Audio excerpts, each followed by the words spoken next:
रायगड, महाराष्ट्रासह देश विदेशातील ताज्या बातम्या पाहण्यासाठी मॅक्स इंडिया लाईव्ह चॅनलला सबस्क्राईब करा आणि बेल आयकॉन दाबायला विसरू नका.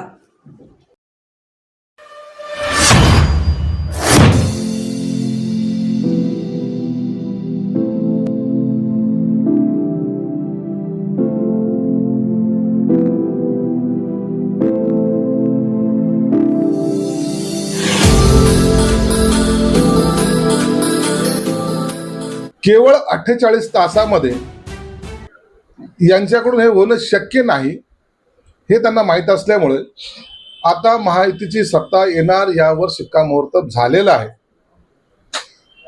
मुख्यमंत्री कोण होणार हे वरिष्ठ नेते ठरवतील आणि त्याची ही घोषणा मला वाटतं 25 तारखेला होईल. मुख्यमंत्री एकनाथ शिंदे जर नाही झाले तर दुसरेही काही मार्ग मोकळे आहेत असे संकेत तुमच्या पक्षातून देण्यात येत आहे. कोणा दुसऱ्यासोबत तुम्ही जाऊ शकता, शरद पवार किंवा अजून कोणी, कितपत तथ्य आहे यात? महाविकास आघाडी ही अत्यंत कमकुवत झाल्यामुळे महायुतीचा मुख्यमंत्री होईल एवढं जवळपास निश्चित आहे.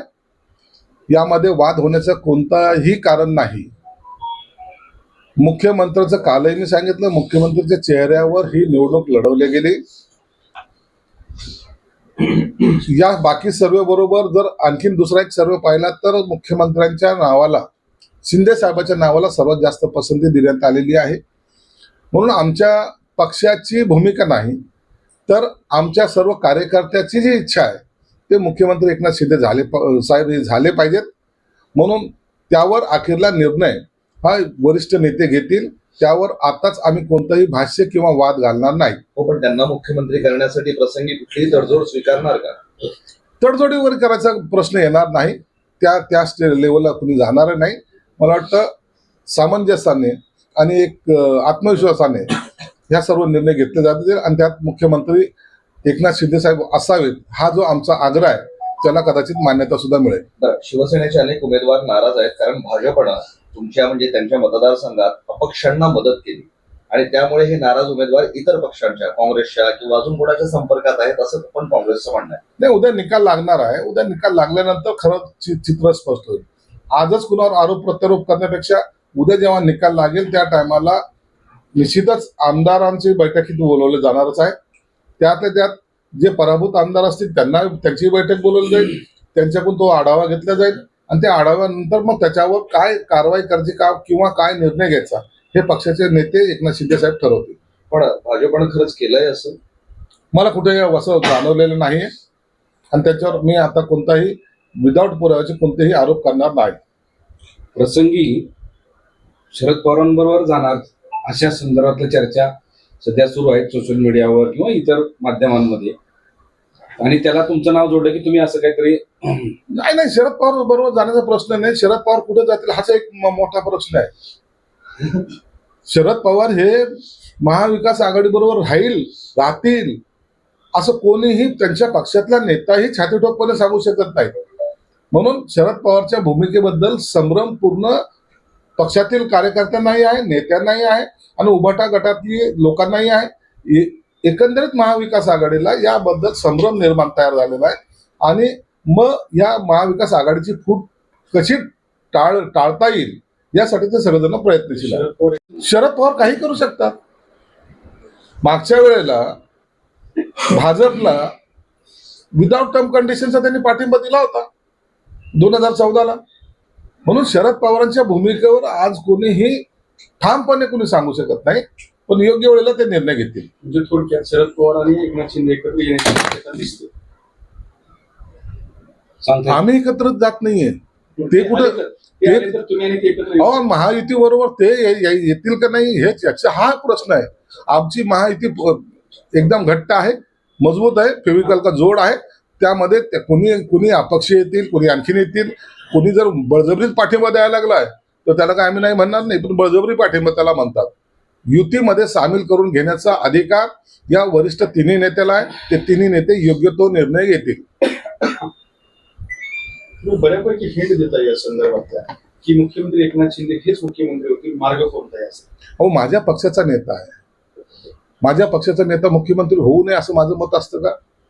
माझ्या पक्षाचा नेता हा मुख्यमंत्री व्हावा भाजपला वाटतं आता भाजपच्या नेत्यांनी सांगितलं बावनकुळे साहेबांनी की देवेंद्र फडणवीस झाले पाहिजेत. अजितदादाच्या काही ठिकाणी बॅनर लागत आहेत.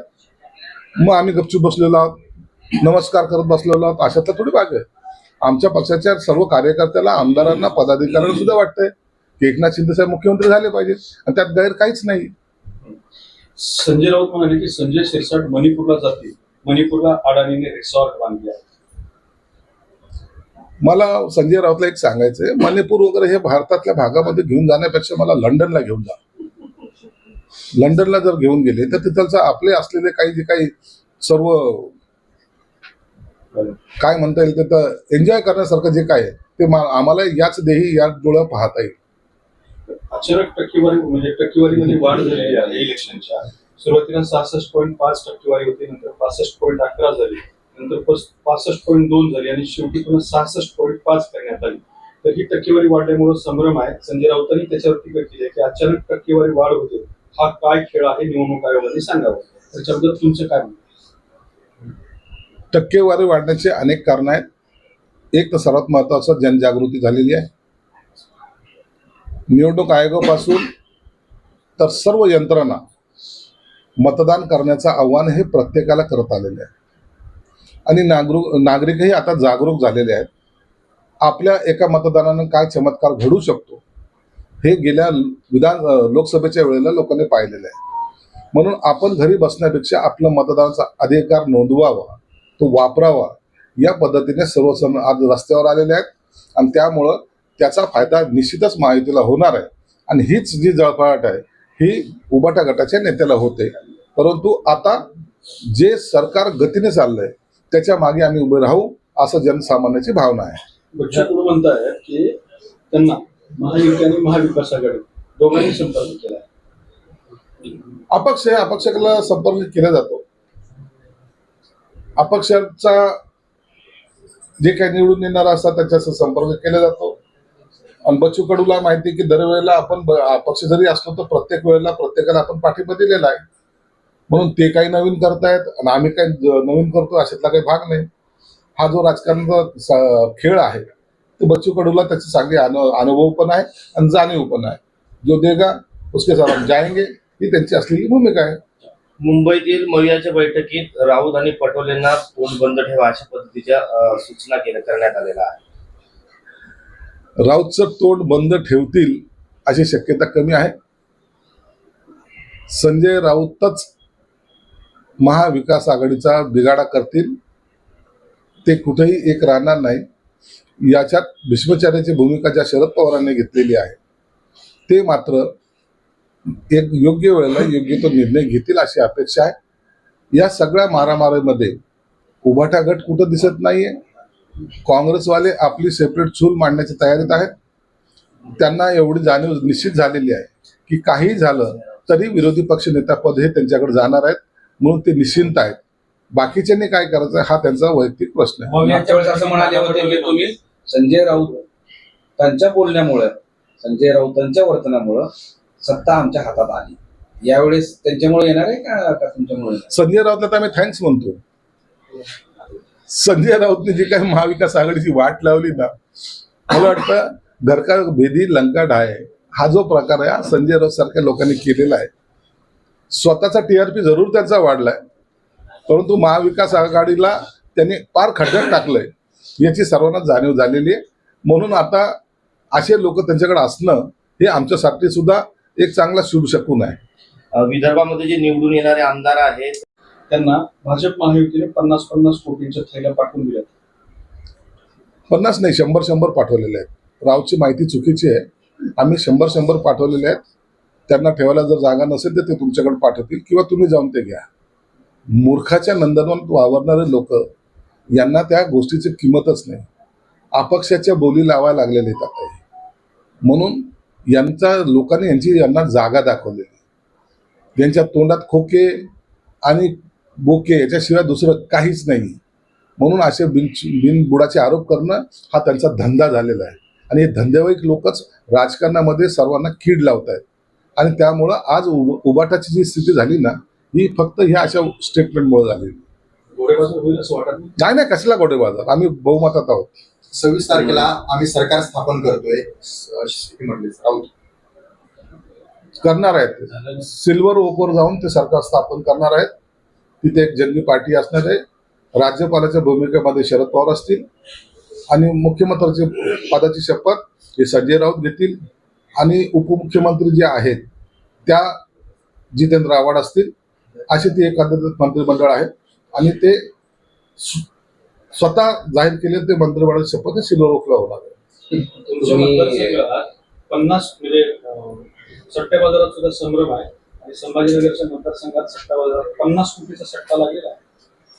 देशात सट्टा लागत असतो, महाराष्ट्रात अनेक ठिकाणी लागला असेल. सट्टे बाजारावर काही लोकशाही थोडी चालते. तुमच्या जागेवर जास्त इंटरेस्ट आहे सट्ट्या बाजारात. असू द्या, चांगली गोष्ट आहे ना. असे तुम्ही विजयी व्हाल म्हणून काही ठिकाणी पूजा सुरू करतायत, त्यावर तुमचं काय मत आहे? अभिषेक वगैरे नाही असतं. प्रत्येक मतदारसंघामध्ये कार्यकर्ता हा आपल्या नेत्याशी कनेक्ट असतो. आपापल्या पद्धतीने आपापल्या भावनेतून कोणत्याही पक्षाचा असो तो, ही त्याची भावना असते आणि त्या भावनेला मला वाटतं आपण साथ दिली पाहिजे. त्याला चुकीचं समजू नये कधी. बरं, मतदान संपलंय, तुम्ही निवडून येतात अशी तुम्हाला अपेक्षा आहे.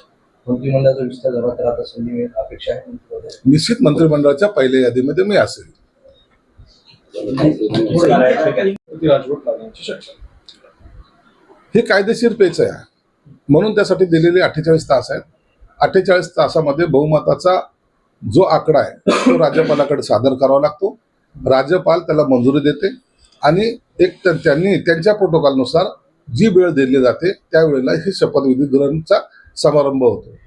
परंतु त्या मीनवाईल त्या पिरियडमध्ये जर याद्या जर आल्या नाही तर राष्ट्रपती राजवट ही 2-4 दिवसासाठी का होईना हा कालखंड बाधित न होता त्याला राष्ट्रपती राजवटचं नाव देऊन 2-4 दिवसासाठी पुढे मागे हे होऊ शकतं. हा राज्यपालाचा अधिकार आहे. राज्यामध्ये निवडणुकीची वादग्रस्त कटंगी ते पटंगी धर्म त्या संदर्भात केंद्रीय निवडणूक आयोग आणि राज्य निवडणूक आयोगाला अहवाल मागितलेला आहे या सगळ्या वादग्रस्त विधानांचा आणि त्याची छाननी करून त्याच्यावर कारवाई सुद्धा केली जाणार.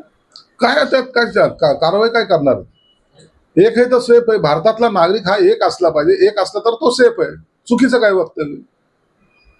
बटेंगे तो कटेंगे हेही त्याच पातळीवरची घोषणा आहे. कुणी कसा अर्थ घ्यायचा हा त्याचा प्रश्न आहे.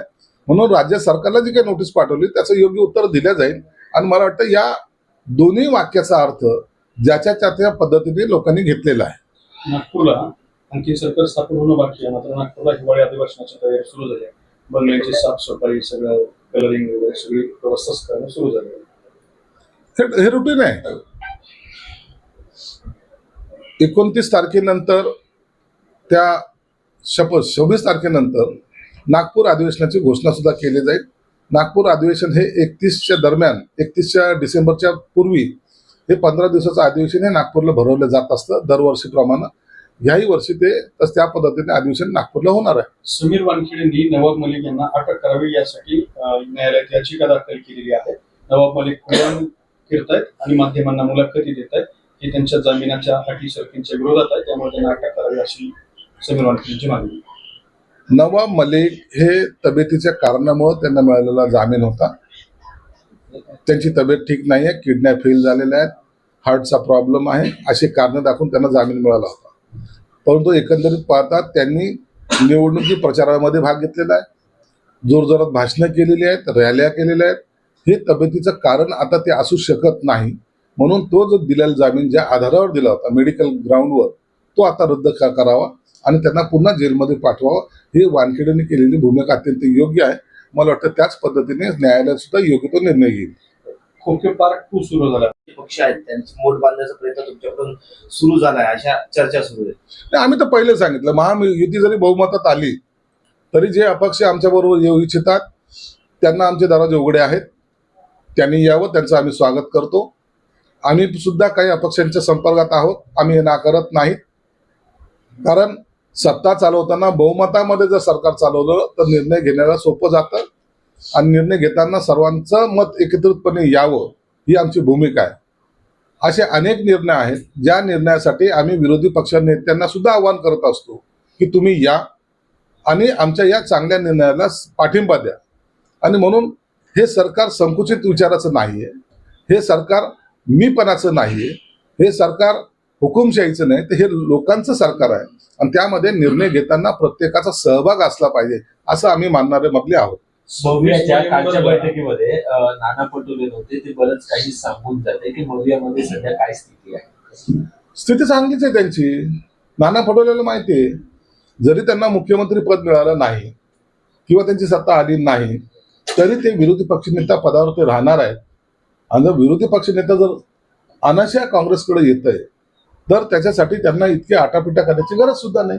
म्हणून नाना पटोले गेले जरी नाही तरी ते विरोधी पक्षनेते होतील अशी मला अपेक्षा आहे. 26 नोव्हेंबरच्या रात्री 12 वाजेपर्यंत किंवा त्याच्या आत सरकार जर नाना पटोलेने काही जावई शोध लावायचा प्रयत्न केलेला आहे. एकनाथ शिंदे हे नाराज नसतात तर हे आक्रमक असतात. ते रडत नाहीत तर लढत असतात. मला वाटतं नाना पटोलेंना आणि त्यांच्या सहकाऱ्यांना उभाटाला बरोबर घ्यायचं नाही अशी त्यांची मानसिकता दिसते. म्हणून उभाटाचा कार्यक्रम संपलाय की काय अशी शंका यायला तर जागा आहे. काल बाळासाहेब थोरातांचं जे काही स्टेटमेंट होतं त्यांनी सांगितलं होतं की आमचे आमदार फुटू नयेत याची आम्ही काळजी घेतो. म्हणून मुळात काँग्रेसमध्येच एक वाक्यता नाहीये. उभाटाचा दावेदारचा प्रश्न आता संपलेला आहे हे त्यांनाही माहिती आहे. आणि एकंदरीत एक्झिट पोलचे जे काही अंदाज पाहिले तर त्याच्यामध्ये महाविकास आघाडीला कुठेही स्थान नाहीये. महायुतीच ही सत्तेत येणार आहे हे चित्र स्पष्ट झाल्याचं दिसतंय. आणि म्हणून ही जी काही धावपळ चालू आहे महाविकास आघाडीची, कालची त्यांची हॉटेलमध्ये झालेली बैठक, त्याच्यानंतर एका गाडीमध्ये शरद पवारकडे उद्धव ठाकरे साहेबांकडे जाणे, हा सगळा प्रकार आता फक्त विरोधी पक्षनेता कोण होईल यावर त्यांची